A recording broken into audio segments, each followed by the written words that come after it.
fault is an interesting one, because often, well, not often, but sometimes I'll have somebody who say, oh, I didn't like this wine because it was, for me it was faulty, there's too much VA. And I think that's what I say in that sense, is I'd love to taste with that person. And I've had many interesting tasting with friends who are on the more conventional kind of side of things, because I think there's an element of subjectivity, and there's an element of who, what is a fault to one person might not be a fault to another person. So in fact, I was talking to Sacha Radikon about VA. His wines always have an element of VA in them, but to me that is kind of part of the winemaking process. I think it's a complexing element. I think it adds complexity, adds freshness, it adds a little bit of spikiness, which I really like. And I think given the intensity, the weight, and I mean these wines are extraordinary, particularly the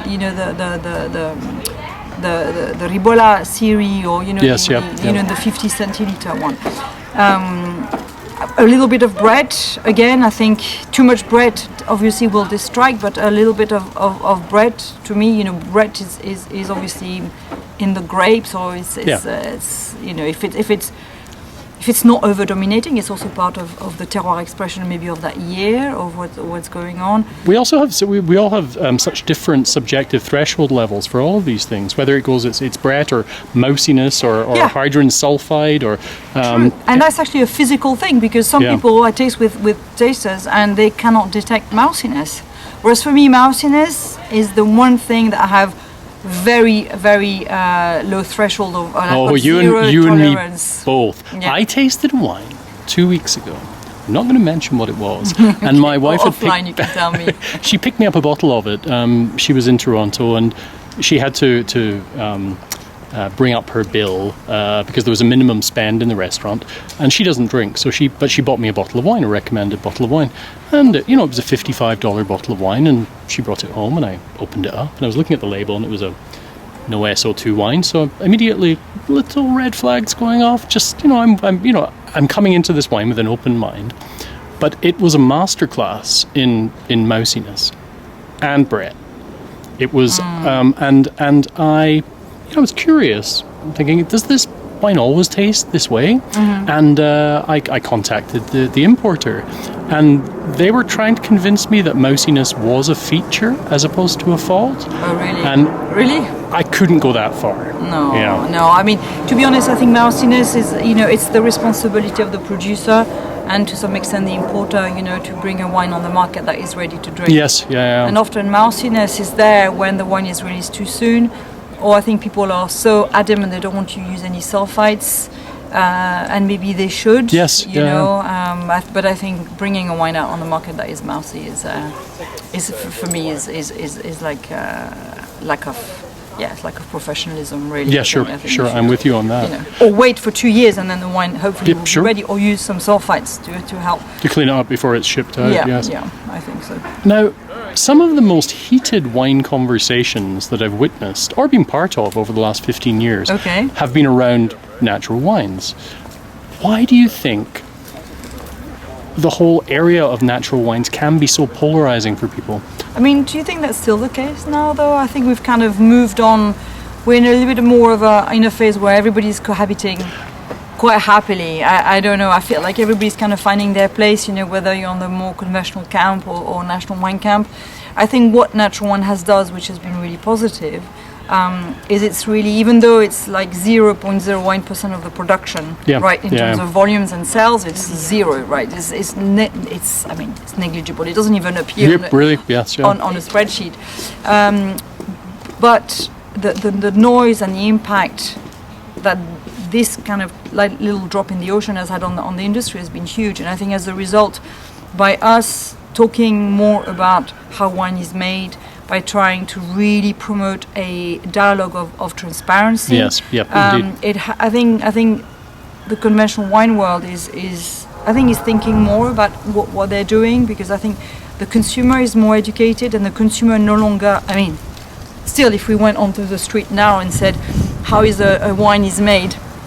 people will say it's grape juice, right? They wouldn't really say it's grape juice plus 150, 200 additives or whatever. So there's still this perception by law, by and large, that people believe that wine is just grape juice.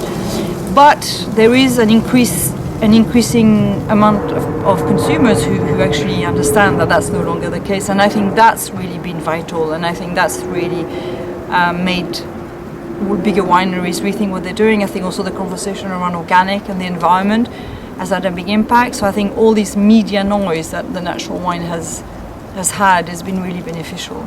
And I think, beyond, yes, it's polarizing because it's hard to talk about this is natural, so what does that mean? Does that mean this is unnatural? So, there's obviously, particularly at the beginning, but I think now, I haven't had any hatred mail for quite a while, so I believe that. So you think things have calmed down? Maybe it's your filters are getting rid of it or something.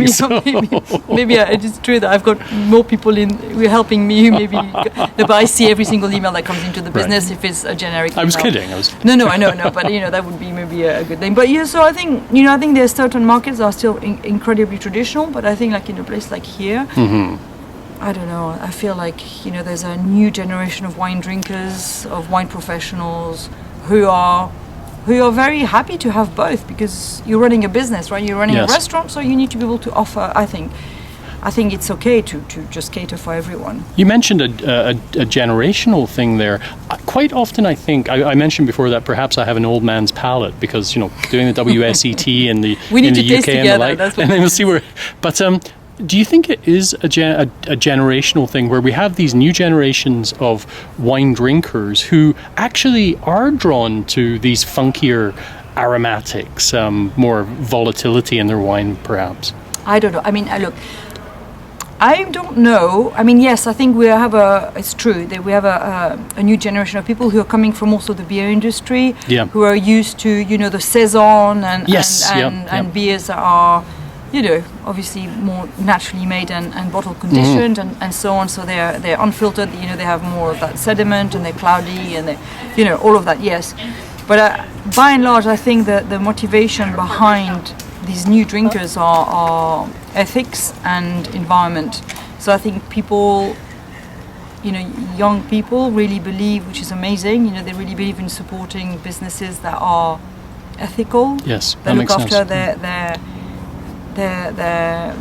collaborators, their workforce really well, and who try and be responsible around their way of farming and making wine, with even recycling water, using less water, not trying to pollute so much, because it's an incredibly polluting industry, producing wine. For sure. And we don't need it, so it's just like this luxury market that is completely unsustainable. But anyway, so I think that's, for me, that it feels like it's also the main driving force. I see. And then taste, I think people are curious about taste, and they want authentic taste. And they're a bit more open-minded. Yeah, they're not raised on some of the wines I was raised on, for sure. And also, to be honest, if I do a tasting with people who don't really know so much about wine, my favorite audience are the people who know nothing about wine. Because then you can just really talk about wine as a food, and talk about taste, and you can make a comparison between sourdough bread and sliced white bread from the supermarket, and which is a good comparison. Yeah. Isabelle, thank you so much for joining us at Good Food Revolution today, and we look forward to tasting more natural wines this afternoon. So, and I hope you enjoy the all the wines and the fair, and that you find lots of amazing wines to taste. I'll look forward to it. Thanks very much. Thank you. Bye for now. Thank you. Bye for now. Bye everyone. I hope that